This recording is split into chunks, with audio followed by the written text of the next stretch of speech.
today I am bringing you a book review, which I want to try and do more of. So today we will be reviewing, if you look to the title, The Bone Season by Samantha Shannon, which is an adult paranormal dystopian featuring a interesting world where there are clairvoyants, and the main character Paige is a clairvoyant who can walk in dreams.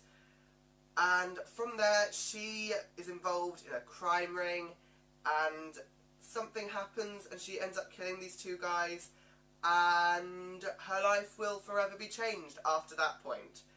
So, I gave this book a 4.5 stars.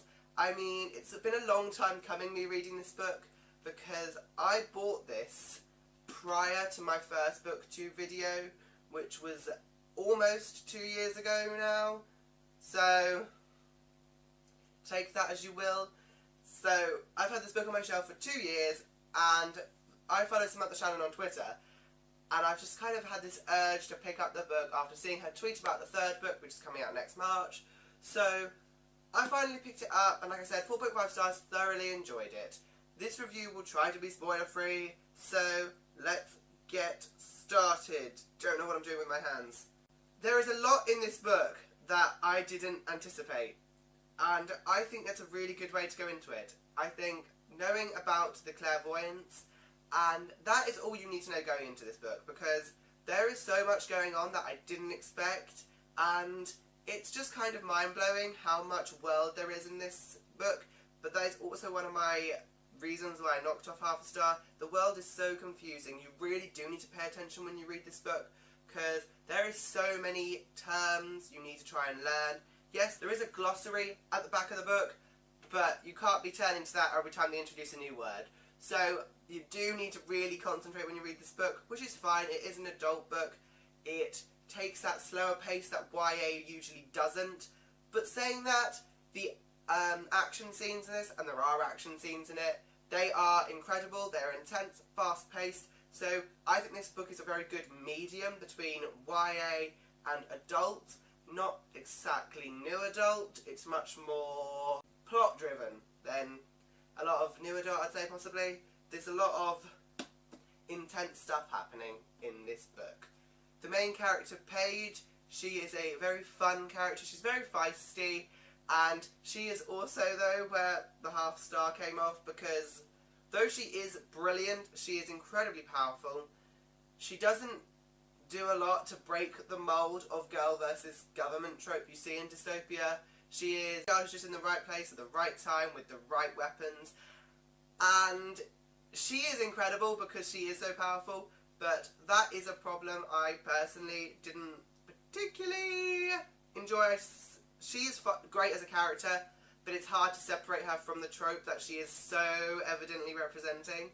But that's fine, you know, I enjoyed Paige still. There's a host of supporting characters that are exceptional. The characters of the Seven Dials, which is the crime syndicate that Paige belongs to, are all very interesting. They all get a little bit of fleshing out through really cool sequences that I don't want to tell you how you see them because it's a little bit of a spoiler, but there's some really cool chapters that explore Paige's life beforehand, and it's incredible. There's the Warden, who I'd heard of going into this book. No idea who he was. That's a shock, trust me. The Warden's identity was a bit of a shock, because that's not who I thought it was going to be, because that whole thing was not what I thought it was going to be. But the Warden is an incredible supporting character. He is one of the most complicated characters I find in this book.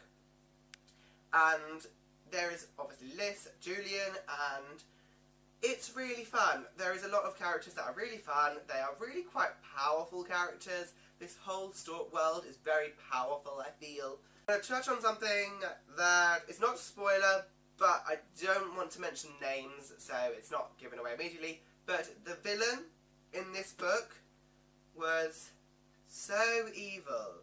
Like, there isn't a lot of villains where I hate them off the bat, like instantly dislike, but the main villain in this book was so cruel, and if you read it you will know what I mean. I think the way she is incredibly dark, and it was a really good thing to see a villain really driven and I just really enjoyed the conflict that was created between the villain and their forces, and Paige and her allies.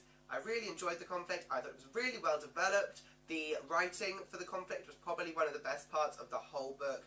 Any fight scene Samantha Shannon wrote, like, perfectly. So well written.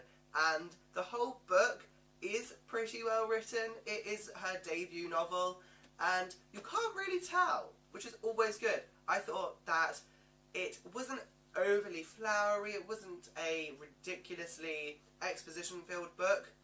All the exposition was woven in properly, it felt very natural, and the way the story is structured is brilliant. I know a lot of people have said the writing is slow, but not for me. I've had an experience with slow books that has forever changed books for me. So this book still felt, it was slower than a YA, but that's not slow to me anymore.